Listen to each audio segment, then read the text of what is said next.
Hello everyone, my name is Ankur Goyal और गेडी point में आप सबका स्वागत है। आज एक नई अपडेट आई है रिगार्डिंग वेनेजुएला ऑयल। सो मैं वो आपके साथ शेयर करना चाहता हूँ। ये अपडेट अमेरिका की तरफ से है एंड रिलायंस इंडस्ट्रीज की तरफ से है। जैसे आप सबको पता होगा कि जनवरी 10 को ट्रम्प ने सभी अपने वहां के सभी ऑयल एंड गैस एग्जीक्यूटिव्स के अमेरिका के सभी ऑयल एंड गैस एग्जीक्यूटिव्स के साथ मीटिंग करी।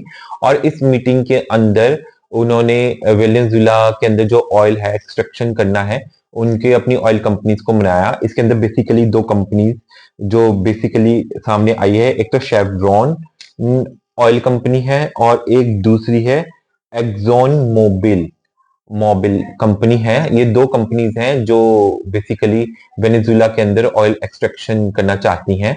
और रिलायंस इंडस्ट्रीज ने वेनेजुएला ऑयल के लिए अप्लाई किया है। एक्चुअली में क्या है कि वेनेजुएला ऑयल जो है वो हार्ड ऑयल है और वो दुनिया में बहुत ही रेयर रिफाइनरीज हैं जहां पर वो उसको आप रिफाइन कर सकते हैं। तो रिलायंस इंडस्ट्रीज की जो जामनगर की गुजरात के अंदर जामनगर की जो रिफाइनरी है वहां पर वेनेजुएला ऑयल रिफाइन हो सकता है। उसके जामनगर रिफाइनरी के अंदर ये कैपेबिलिटी है कि वो हार्ड ऑयल को, जो गाढ़ा ऑयल होता है, उसको वो रिफाइन कर सके। अब ये शुरू कहां से होता है? आप सबको पता है कि आज एक अपडेट आया है कि अमेरिकन प्रेसिडेंट ने बोला है कि हम जो है वेनेजुएला को रिस्ट्रक्चर करेंगे और उस वहां पर डेमोक्रेटिक प्रोसेस दोबारा से शुरू करेंगे और वहां से 5 करोड़ बैरल ऑयल जो है वो अमेरिकन कंपनी एक्सट्रैक्ट करेंगी। ये और ये जो 5 करोड़ बैरल जो ऑयल है वो वेनेजुएला से अमेरिकन कंपनी एक्सट्रैक्ट करेंगी। और वेनेजुएला की जो ऑयल मार्केट है या वेनेजुएला की पूरी मार्केट है वो वेस्टर्न कंट्रीज, जो पश्चिम देश है और अमेरिका है, उसके लिए ओपन किया जाएगा।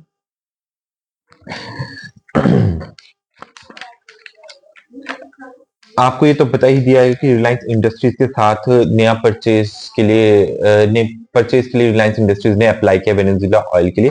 हम इसके कुछ हिस्ट्री के बारे में भी बात करना चाहेंगे।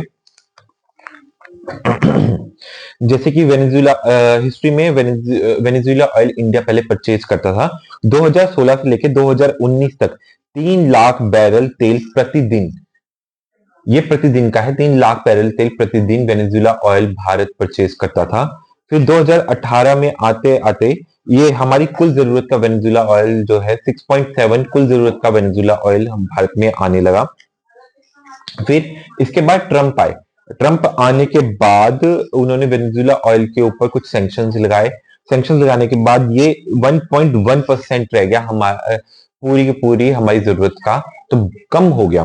फिर आपको पता है 2022-23 के अंदर रशियन युद्ध शुरू हो गया था, बेसिकली कोविड के अंदर 22 के अंदर, जो अपनी पीक के ऊपर था। तो हमने रशियन ऑयल परचेज करना शुरू कर दिया था और हमारा वेनेजुएला ऑयल जो है वो परचेज बंद हो गया था। फिर इसके हम फिर ये जॉर्ज बाइडन आए एज ए यूएस प्रेसिडेंट और फिर उन्होंने वेनेजुएला ऑयल को मार्केट में आने के लिए उतारा। तब उसके बाद फिर दोबारा रिलायंस इंडस्ट्रीज ने वेनेजुएला ऑयल को परचेज करना शुरू किया। बट जब से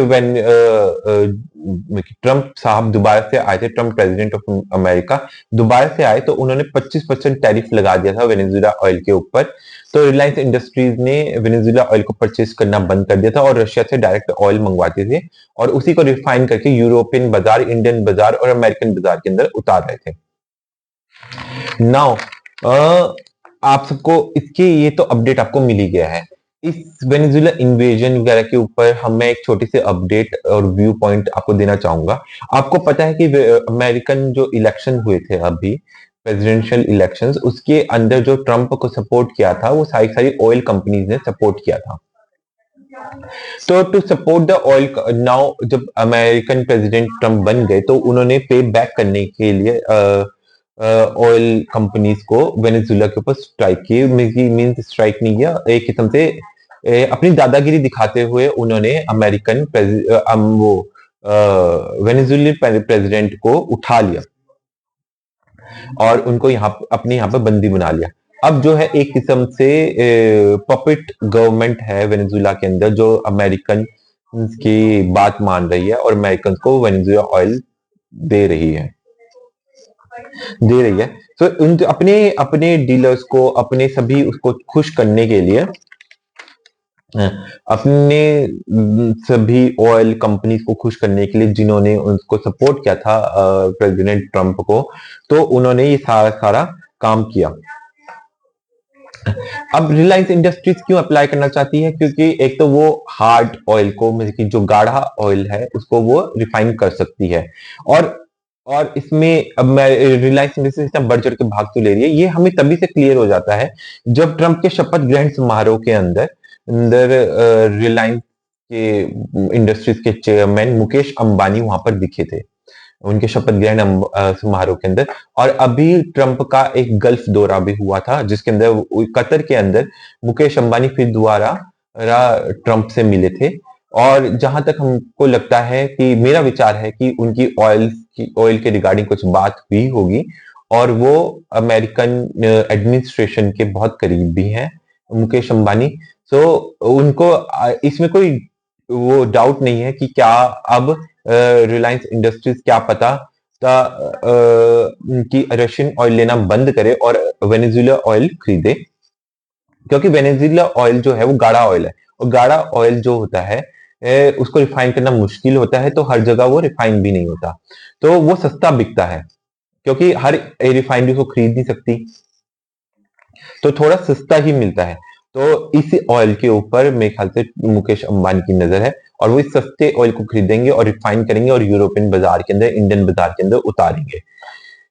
ये था अभी तक की न्यूज अपडेट वेनेजुएला ऑयल के ऊपर।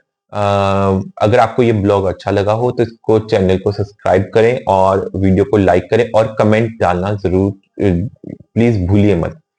ठीक है, धन्यवाद।